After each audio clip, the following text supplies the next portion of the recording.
우리들은 살면서 습관적으로 편하게 살고 싶어요. 처음에는 제대로 한번 살아보자.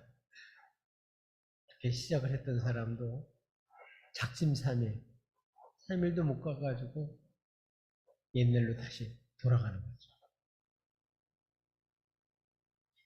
엊그제 시작한 것 같은데 벌써 3월 중순에 들어섰어요. 올해 그냥 지난해처럼 살면 안 되는데 새로워져야 될 줄로 믿습니다. 네. 우리가 코로나를 맞이하면서 우리 여러 가지를 한번 생각해 봅니다. 사실 우리나라는 세계에서 제일 못 사는 나라였어요. 선교사들이 우리나라 가면 죽으러 간다 생각할 정도로 그렇게 미개한 나라였어요. 세계에서 몇 번째? 2번째로 못 사는 나라였어요. 더군다나 나라에서는 폐쇄 정치를 쓰기 때문에 문물을 받아들이지 않고 완전히 독재를 하고 백성들만 괴롭히고 백성들은 일본 사람들에서 그냥 완전 약탈당하고 백성 돌아보지 않고 나라에서는 대신들이 싸움만 하고 그러니 나라가 망할 수밖에 없죠.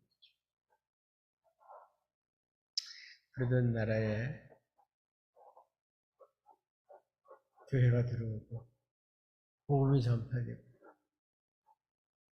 이제는 왕조 시대에서 자유대한민국으로 바뀌어졌어요. 지금 얼마나 잘 사는 나라가 됐냐? 올해 세계에서 6번째 잘 사는 나라예요. 엄청난 거예요. 제가 어렸을 때만 해도 너무너무 정말 배고팠어요. 못 살았어요. 지금은 살찌는 게 걱정입니다. 그런 나라가 됐어요. 이렇게 물질적으로는 풍요로워지고 겉으로 볼 때는 굉장히 잘 사는 것 같은데 정신적으로는 굉장히 피폐해져가고 있어요. 자살률이 세계에서 최고 많죠. 행복 지수가 꼴찌에서 몇 번째 가죠? 네.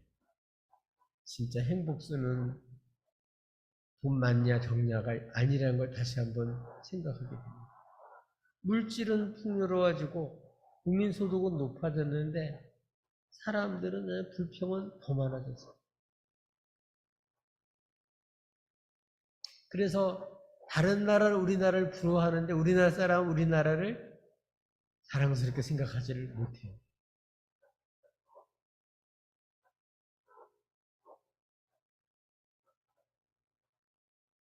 특별히 코로나를 맞이하고 보니까 우리나라는 정말 세계에서 예수 잘 믿는 나라, 마을마다, 시골마다, 섬마다, 아파트마다 교회가 없는 곳이 없을 정도로 그렇게 교회가 부흥됐었어요. 그런데 코로나를 맞이하고 보니까 실상이 드러나는 거죠. 어려움을 당하고 예배를 마음대로 못 드리게 되고 그러다 보니까 사람들이 그 본래의 모습, 우리들의 실상을 보는데 많은 사람들이 아예 겉모습과 달리 이 내실이 튼튼하지 못하구나. 그것을 보게 됐습니다. 잎은 무성한데 열매가 없는 무화과 나무처럼 그런 꼴이 된 거예요. 그래서 코로나가 이제 거의 끝났는데도 아직도 교회에 안 들어오는 사람들이 한 3분의 1 정도 평균 못 들어오고 있어요. 안 들어오고 있어요. 그래서 교회를 못 나가는 게 아니라 지금 이제 나올 수 있는데도 안 나가요. 그래서 가나안 교회래, 가나안 교인이래. 그 가나안이 못 나면 안 나가는 교인, 교회 안 나가는 교인이 가나안 교인이래요. 이렇게 바뀌었어요. 정말 이대로는 안 되겠다. 정말 우리가 코로나를 맞이하면서 마음속에 한편은 이런 어려움이 오면서 뭐를 생각하게 됐냐면은, 야, 진짜 우리 교회가 진짜 교회의 본질을 회복하고 교회다운 교회가 정말 돼야 되겠구나 하는 생각을 하게 됐어요. 또 쓸데없는 모임을 위한 모임이 얼마나 많이 있었습니다. 근데 이제는 아주 못 모이게 되니까 꼭 모여야 될 정말 본질적인 거, 그런 모임과 행사 외에는 못 했었거든요. 이게 하나의 경고가 아닐까. 안 해도 되는 걸 괜히 하지 않나.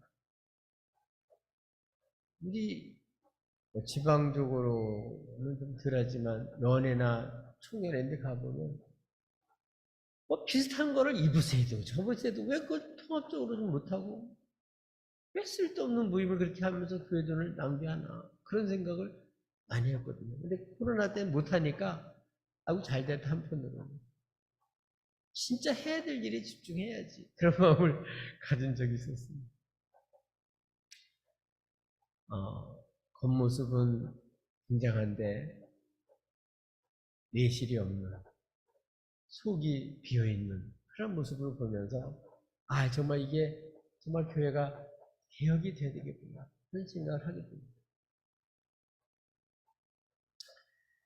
1517년도에도 종교개혁이 일어났죠. 그 불씨가 마틴 루터가 로마 카톨릭이 통치하고 있던 그런 때인데 부패와 잘못된 신학적인 그러한 가르침이 만연해서 완전히 교회는 흥을 했는데 아주 부패가 만연했어요. 그래서 그 원인을 발견하고 이래서는 안 된다. 그래서 반박문을 95개를 써서 그 성당문에다가 붙임으로써 종교 개혁이 시작이 됐죠. 지금이 바로 그런 때다. 지금까지 그냥 습관적으로 타성적으로 이렇게 왔었는데 이렇게 해서는 안 되겠구나. 이렇게 신앙생활하면 안 되지. 교회가 이래서는 안 되지. 우리 예수 믿는 사람이 이렇게 살아서는 안 되지. 겉모습은 교회고 예수 믿는 사람인데 바로 우리들이 제대로 신앙생활을 못하니까 이 사회도 부패가 만연하고 세상에 소망이 없는 거죠.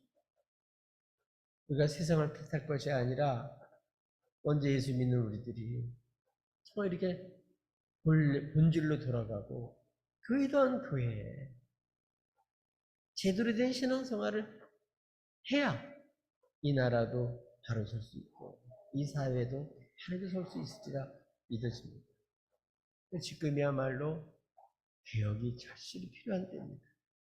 근데 오늘 본문은 바로 개혁이, 참된 개혁이 어떻게 가능했는지를 보여주고 있습니다.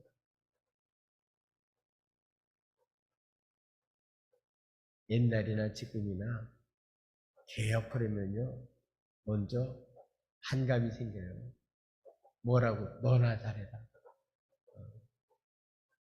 그리고 개혁한다고 하는 사람이 사람들을 너무 많이 괴롭히니까 싫은 거예요. 바뀌어야 되는 건 알겠는데 바꿔주고 싶지는 않은 거예요. 이론적으로는 어떻게 되는 걸 알겠는데 그렇게 실제로 되는 게 싫은 거예요. 그러나 변화되어야 될 줄을 믿습니다. 새로워져야 될 줄 믿습니다. 어떻게 이 개혁이 가능합니까? 어떻게 개혁이 가능할까요, 지금? 어떻게 개혁을, 참된 개혁이 이루어질 수 있을까? 첫 번째로는 하나님을 찾고 우상을 버려야 돼요.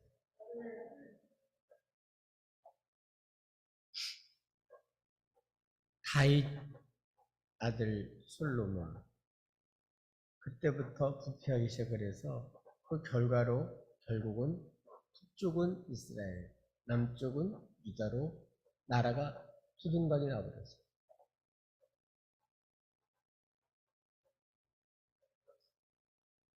북쪽에는 19 임금이 있었고 남쪽에는 20 임금이 있었어요. 전체가 이제 39 사람이 임금이었는데, 임금 그 시대를 대표해서 나라를 이끌어가는 사람이잖아요. 그 중에서 좀 긍정적인 사람이 6사람밖에 안 돼요. 그 중에서 칭찬받는 사람 딱 2사람. 히스기야, 오늘 나오는 요시야. 제일 칭찬받는 사람 요시야예요, 요시야. 요시야. 네. 아주 제일 이전에도 없었고 이후도 이런 것들 사람이 없다고 할 정도로 참된 개혁을 이룬 사람이죠. 근데 어떻게 이렇게 참된 개혁을 이뤘을까? 어떻게 했다고요? 하나님을 찾고 우상을 버렸다. 요시야 아버지는 2년 동안 임금 역할을 하다가 반역자들에 의해서 제거가 됐고, 또 반역자들은 다른 사람의 제거가 돼서 결국은 그 요시야가 아들로서 어린 나이에 8살 임금이 됐어요. 몇 살 임금이 됐다고요? 8살이면 지금 초등학교 1, 2학년 정도밖에 안 되는데 뭐가 됐다고요? 임금이 된 거예요. 그러니 대신들이 뭐 그 말을 따르겠습니까? 백성들이 뭐 안심을 하겠습니까? 그런데 요시아가 진짜 참된 개혁을 이루어요. 이렇게 8살의 임금이 됐는데, 오늘 성경에 기록된 걸 보면 이 사람은 임금이 된 다음에 31년 동안 하나님 보시기에 정직하게 행하고 좌우로 치우치지 않았다는 거예요.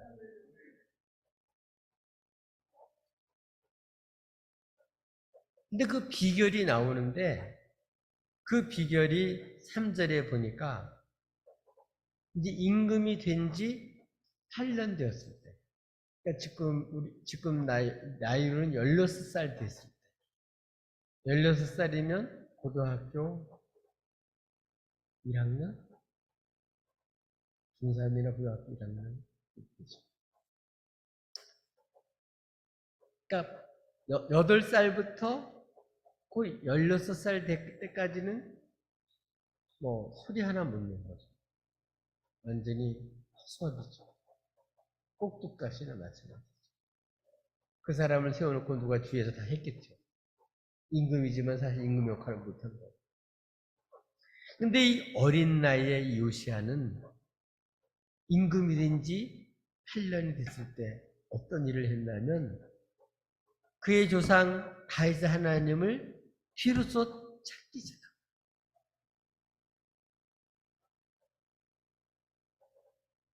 유다나 이스라엘 인구 중에서 하나님을 찾는 사람이 별로 없어요. 다 자기 출세 바라고, 자기 돈 벌 생각하고, 자기 기득권 누릴 생각하고, 자기 편하게 살 생각을 하지, 아무도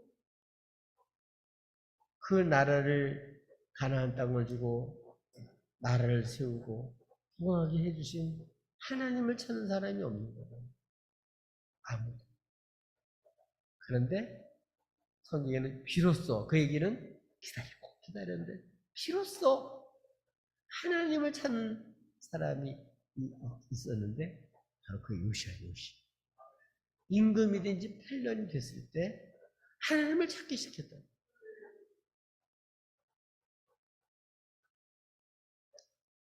원래는 솔로몬이 성전을 지었을 때도 하나님 말씀하셨어요. 하나님을 찾고 그러면 만나주겠다. 그래 하나님 버리면 너희들도 버림받는다. 경고를 했거든요. 근데 사람들은 하나님 버리고 하나님 안 찾았어요. 다른 것을 하나님처럼 우상을 쫓아 사는 거죠. 그러다 보니까 완전히 부패한 나라가 되고 부패한 종교인들이 되고 오늘도 마찬가지. 우리 한국 교회와 우리 교회가 하나님이 구워주셔서 이렇게 막 신앙생활 하게 하니까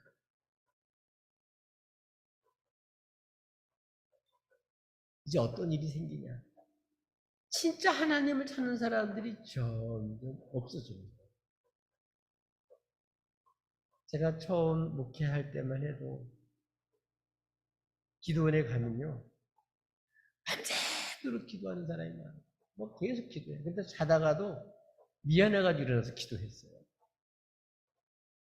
나라를 위해서 그렇게 기도를 많이 했어요. 교회에서도 기도 많이 했죠. 우리 어렸을 때 집회를 가면 산상 집회가 있었어요. 산상 집회를 가면 그냥 천막 쳐놓고 그냥 산이나 강변에 앉아가지고 예배 드리고 그냥 거기서 기도하는 거예요. 정말 밤새도록 기도하는 사람들이 많았어요. 점심도 뭐 저녁도 그냥 자기 알아갖고 다 와서 자기가 그냥 해 먹으면서 그렇게 하는 거죠. 그래서 뭘 찾았다고요? 하나님을 찾는 사람이 많아요. 왜냐하면 하나님 없으면 못 사니까.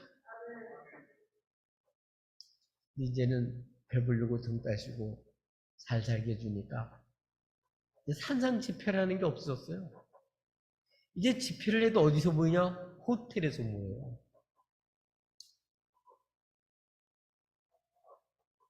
돈 없는 사람은 가지도 못하게 생겼어요. 그때는 돈 없어도 가기만 됐거든요. 지금 호텔에서 모이는데 거기 숙박비도 있고 교회에서 담당해래요. 개척교회는 뭐 하루 유지하는 것도 어려운데 거기 담당할 게 어디 있어요? 어떻게 하라고? 지금 전부 다 그래요. 다 호텔에서 하고 뭐 그렇게 하다 보니까 모이는 사람도 뭐 헌신하고 이렇게 된 게 아니라 뭐 우리한테 좀 잘해주고 대접하고 우리도 좀 즐기고 좀 편하게 뭐 아주 폼 잡고 살자 이거죠. 헌신하고 이런 거는 별로 없어요.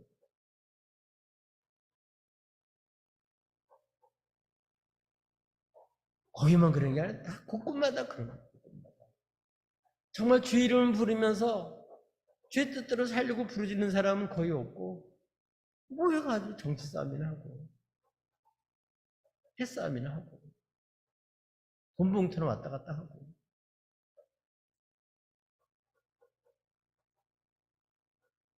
하나님을 찾는 게 아니라 세상 영광을 차지하기를 원하고 뭐 일반 사람들이 그러겠어요. 그래 일반 사람들도 와서 정말 주님을 찾는 사람이 얼마나 될까? 이제 교회도요. 원래는 기도하는 집인데 기도하는 사람 거의 없고 보루래 공연장으로 바뀌어졌어요 지금 교회도. 기도하는 집이 아니에요. 하나님 찾는 사람이 없어요 거의. 기도하는 사람 물론 기도하는 교회들도 있지만 대부분 이제 기도하는 사람들이 거의 없어요. 하나님 찾는 사람들이 드물어졌어요. 지금 개혁이 어떻게 되냐. 오늘 요시아 보니까 어린 나이지만 이래서는 안 된다. 뭐 사회 바꿀 길이 없다. 하나님밖에 없다. 하나님을 찾은 거죠 하나님을. 어린 나이에 하나님 찾기 시작하는 거예요. 비로소 하나님을 찾았다. 수많은 임금이 있었지만 다 좌우로 치우쳤잖아요. 이 요시아는 하나님을 찾았다는 거예요.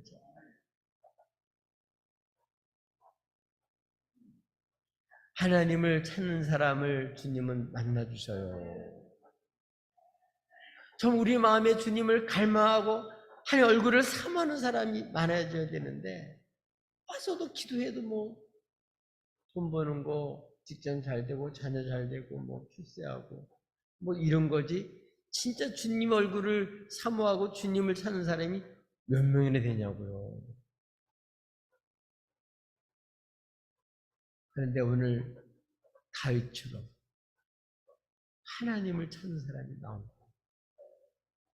그러니까 진정한 참된 기억이 시작입니다. 그래서 16살 때부터 하나님을 찾기 시작했어요. 그리고 어떤 일이 생겼냐. 12년, 왕이 된 지 12년 됐을 때, 12년 됐을 때 몇 살이죠? 8살이 임금이 됐으니까 20살 됐어요.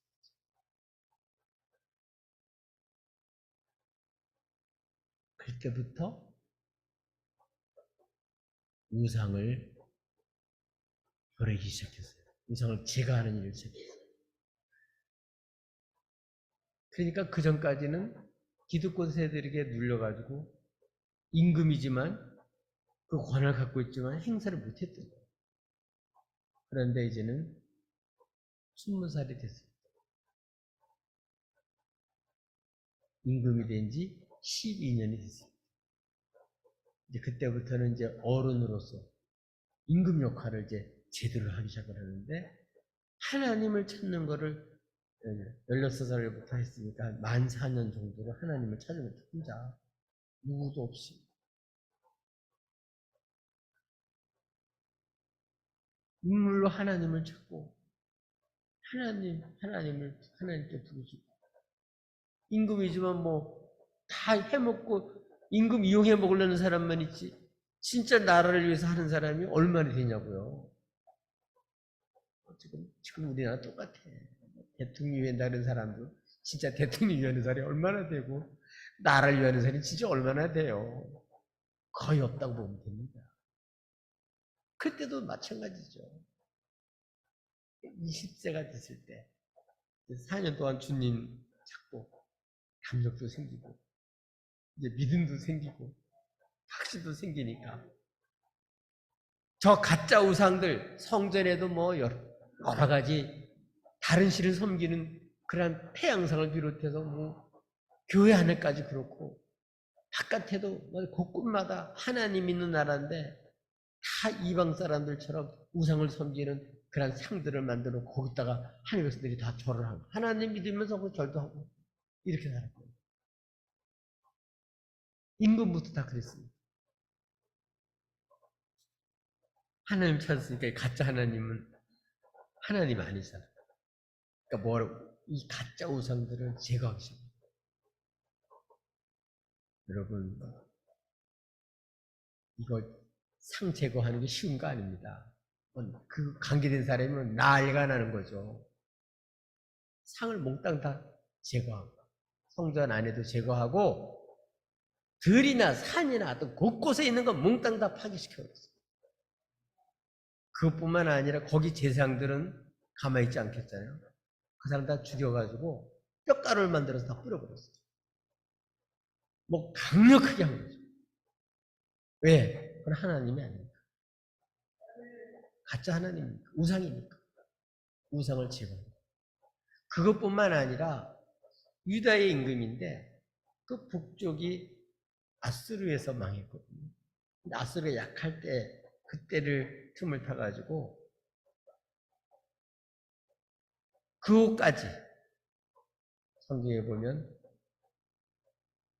쳐들어가서 그곳까지 합병을 시키고 거기에 있는 우상들도 다 제거해버렸어요. 아주 우상을 갈아갖고 뿌려버렸어요. 그래서 성전과 예루살렘 그리고 북쪽에 있는 그 므낫세, 에브라임, 시므온, 납달리 전체는 아니지만 일부를 이렇게 일부를 통합시켜가지고 이스라엘과 유다 함께 이제 우상을 제거하는 일을 합니다. 이렇게 해서 중도 개혁이 단행됐습니다. 오늘 우리들도 마찬가지입니다. 누굴 찾아야 된다고요? 하나님을 찾고 진짜 하나님 믿으면 어떻게 해요? 우상을 버리는 거죠. 이래야 진짜 개혁이 일어나요. 교회다운 교회가 됩니다. 오늘 우리들도 요시아처럼 하나님을 찾고 담력을 얻어서 진짜 하나님 믿고 우상을 버려야죠. 하나님도 믿고 우상도 믿고 언제까지 그럴 거예요? 딱 결단해야죠. 우상이 진짜 하나님 우상 따라가고 하나님 진짜 하나님 따라가야지. 이것도 아니고 저것도 아니고 언제까지 그럴 거냐. 임금이 딱 결단하고 그렇게 하니까 그 힘센 그 투착하는 모든 관리들이나 이런 대신들도 꼼짝 못하고 다 따라오는 거죠. 하나님을 찾고 하나님이 역사해 주시니까 감격도 생겨서 그렇게 개혁을 하게 된 줄로 믿습니다. 하나님을 찾는 게 중요해요. 그래서 하나님 만나는 게 중요해요. 진짜 하나님 만나면 뭐 우상 버리는 거는 당연한 일이죠. 그래서 예루살렘, 유다, 이스라엘 아주 또 이까지 깨끗하게 우상을 제거하고 깨끗한 마음으로 하나님을 찾도록 그렇게 준비시킨 거죠. 두 번째로 어떻게 참된 개혁이 가능했냐. 성실한 정말 하나님을 사랑해서 주의를 잘할 수 있도록 성실한 일꾼들을 세워요. 주직들이 있으면 뭐예요? 명예직들입니다. 아무 일도 안 하고 명예만 가지고 있는 직분 무슨 소용이 있어요? 그런 조직은 아무 힘도 없어요. 오늘 이런 결심을 하고 정결케 한 다음에 20살 됐을 때 그때 어떤 일이 시작했냐면 이제는 우상을 제거하고 보니까 성전이 임금들이 돌보지를 않고 또 우상 세우느라고 성전을 무너뜨리고 들포까지 다 무너질 정도로 완전히 성전이 그렇게 성전 부시를 못하는 상태에 있었기 때문에 이 20살 때 요시아가 작정했습니다. 성전을 보수해야 되고 성전을 수리하고 보수해야 되고 그럼 어떻게 해야 돼요? 아마 지금 같으면 국회에서 동의 얻어야 되겠죠. 그래갈 거는 못하죠. 대중적인 뒷받침 없이 할 수 있어요? 못하죠. 어떻게 했죠? 여기에 보면 성전을 수리하려고 마음먹고 관료를 세워요. 아샬라의 아들 사반, 시장 마아시아, 그리고 서기관 요아스의 아들 요아. 이 세 사람을 성전을 수리하려고 작정하고 사람을 세워. 그랬더니 이 세 사람 관리들이 그 직무를 감당하는데 엄청 잘 감당했어요. 그래서 이 사람이 그 당시에 대장 hil기야가 있었는데 hil기야한테 가가지고 이제 수리할 헌금을 전해줘요. 근데 이 헌금을 어떻게 해서 마련했냐? 이 세 사람이 얘기를 해가지고 레위인들이 있어요. 레위인들은 원래는 하나님을 섬기는 그런 사람들인데 이 사람들이 이제 뭐 뿔뿔이 흩어져가지고 하나님 안 섬기고 그렇게 있었던 거죠. 그 직분을 다 이제는 그 직분을 완전히 없는 사람과 같이 사는 거죠. 근데 이들에게 왕의 명령을 전했어요. 감동을 받았어요.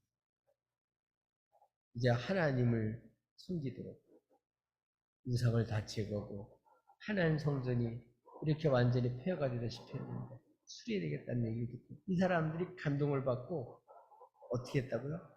이 사람들이 다니면서 레위인들이 다니면서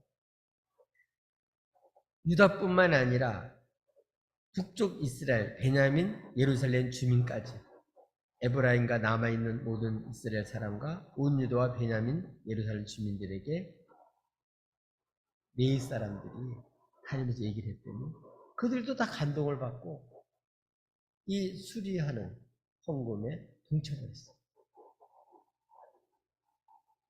그래서 성전 안에 이제 모아두는 성전 수리할 돈을 모아놓은 그런 괴가 있었는데 그것도 다 모아놓은. 그런 다음에 이 세 사람이 어떤 일을 했냐면 그거를 감독하는 사람을 세웠어요. 감독하는 사람들이 누구나 하면 이 사람들 네 사람들인데 네 사람을 12절에 보면 세웠는데요. 무라리 자손 중에 아핫, 야핫, 오바다, 그 자손 중에 스가랴, 무슬람 이렇게 네 사람을 아주 하나님을 잘 섬기는 그 네 사람을 딱 세워놨는데 이 사람들이 중심이 돼가지고 이 모아놓은 헌금을 가지고 어떤 일을 했냐면은 이 제상이 주니까 제상이 이거를 감독들에게 맡겼어요. 그래서 이 사람들이 그 목수들 건축하는 사람들 이런 일꾼들에게 그 돈을 주고 임금을 주고 자재를 사도록 다듬은 돌, 연접하는 나무 이런 자재를 사게 하고 허물의 성전들을 위해서 들보를 만들게 하고 그래서 이 사람들이 감독을 하면서 성실하게 일을 하니까 일이 됩니다. 그래서 성실하게 그들 일을 해가지고 하나하나 이 레위인들이 이렇게 감독을 했는데 그냥 감독만 하는 게 아니라 악기에 익숙한 사람들이 찬양을 부르면서 일을 하니까 그들이 일을 하면서 감동을 받아가지고 아주 신나게 정말 주님 사랑하는 마음을 가지고 성전을 보수하는 거예요. 은혜를 받고.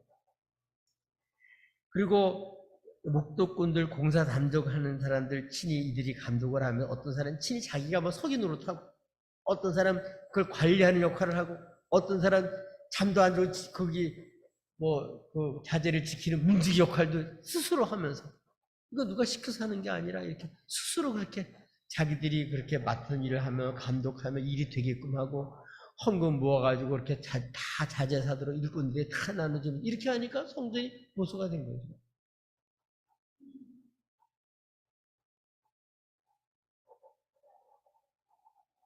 그렇게 수많은 임금이 있었지만 누구 하나 보수할 생각 안 했어요.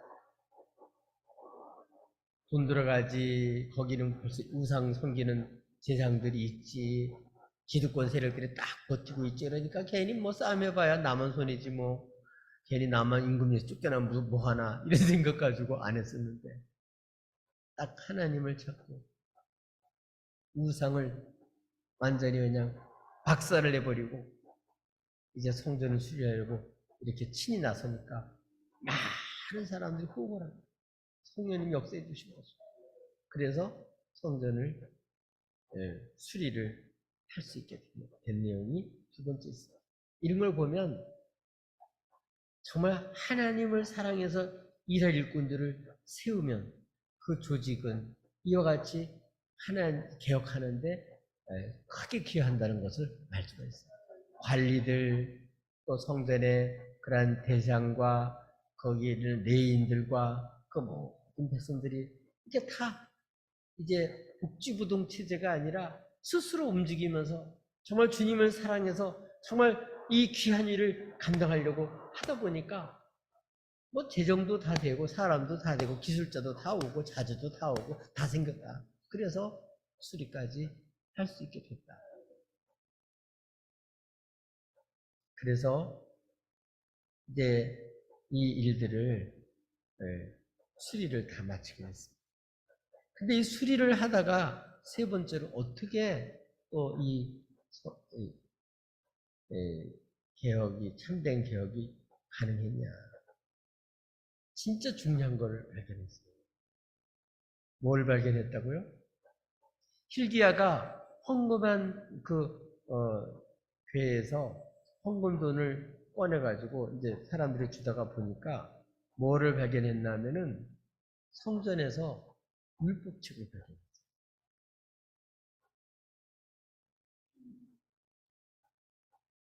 그 얘기는 성전에서 지금까지 율법책이 성경이 없었다는 얘기잖아요.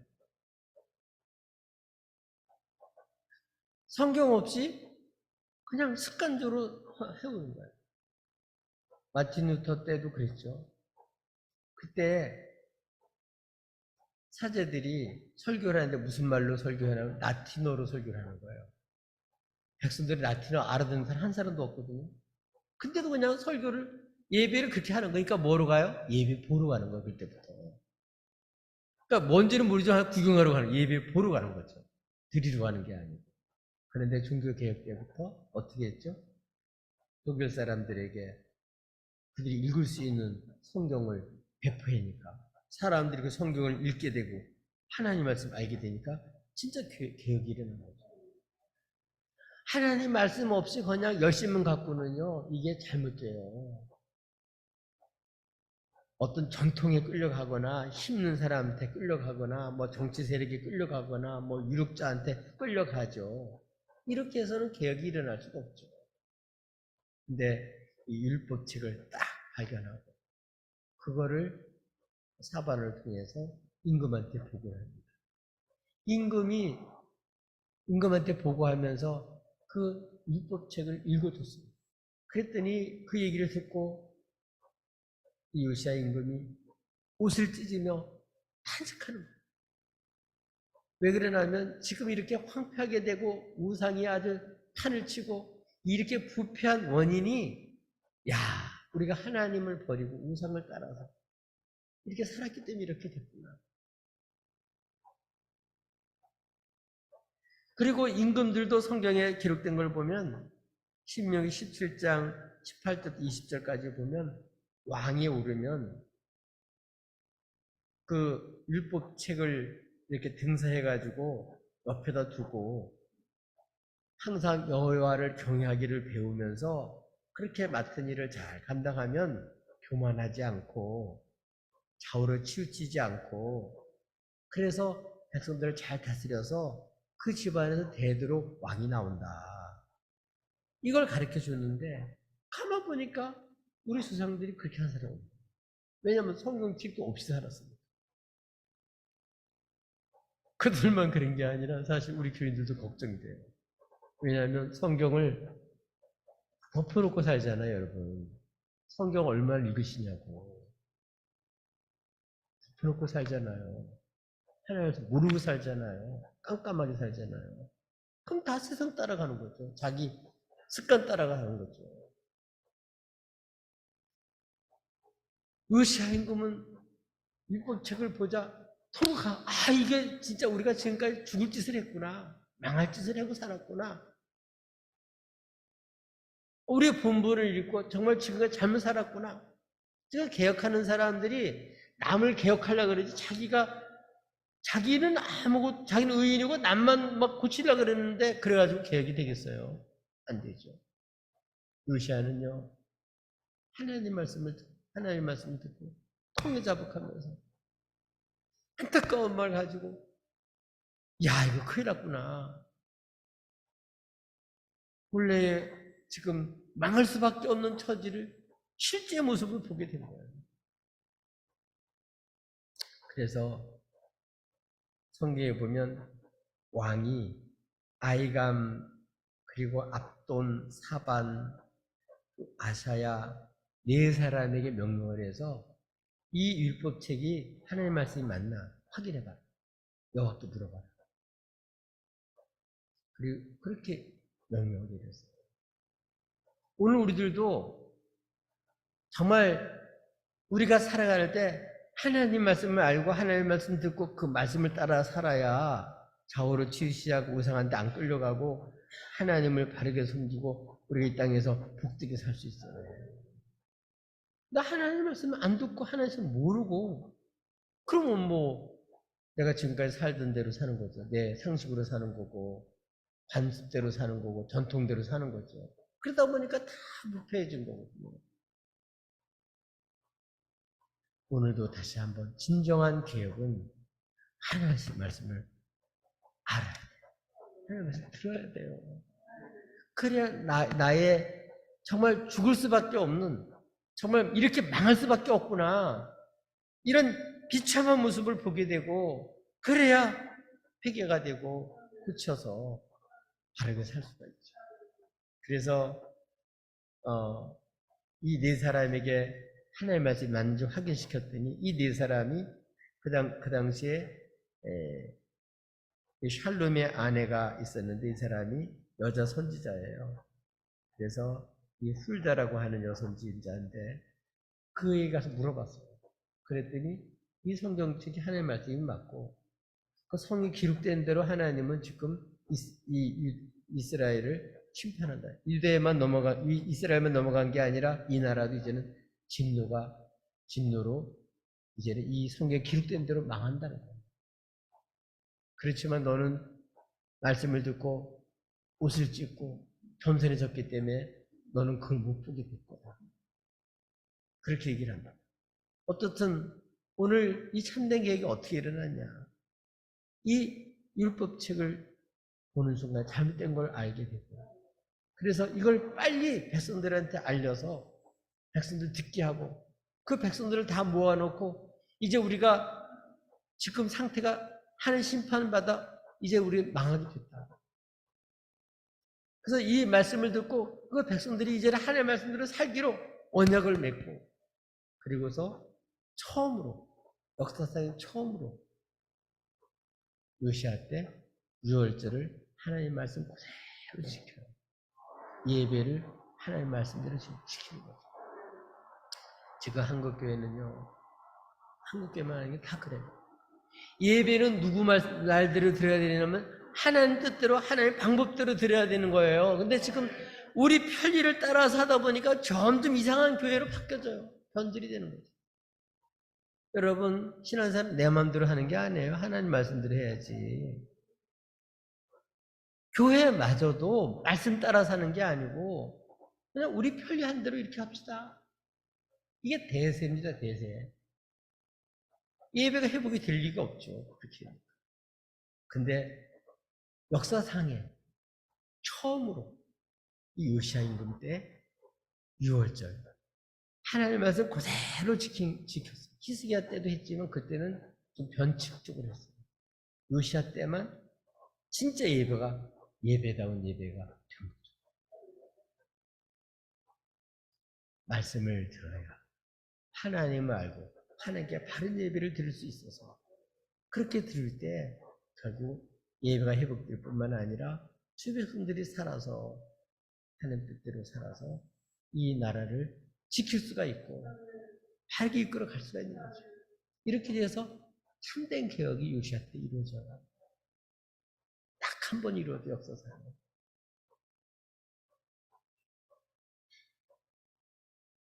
어떻게 됐다고요? 이게 다 남을 때려부시고 내가 서서 그 사람 기득권 뺏는 게 아니고 그게 개혁이 아니고 먼저 하나님을 찾고 우상을 버리고 정말 하나님 말씀대로 섬기려고 일하려고 마음먹고 그리고 하나님 말씀 듣고 그 하나님께 바르게 예배할 때 이때 참된 개혁이 일어났습니다.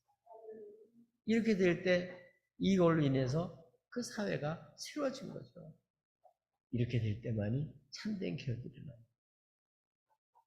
마틴 루터가 종교개혁을 일으켜서 정말 이렇게 전통에 찌들어서 완전히 흑암 속에 살던 백성들이 말씀을 듣고 이제 백성들이 눈이 열려져서 하나님의 말씀의 삶으로 개혁이 일어나서 정말 교회다운 본래의 모습을 회복했던 것처럼 다시 한번 우리는 우리의 성공과 겉에 있는 성장만이 아니라 다시 한번 우리가 주의 말씀의 사람 이렇게 될 때 우리가 하나님의 말씀 듣고 그 말씀대로 살아갈 때 그럴 때 진정한 개혁이 가능합니다.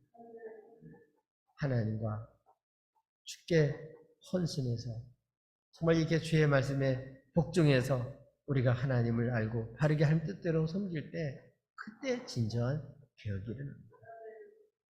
이러한 참된 개혁이 일어나서 하나님께 영광 돌리고 이 백성들을 살리는 복된 주의 백성들이 다 되시기를 예수님의 이름으로 축복합니다.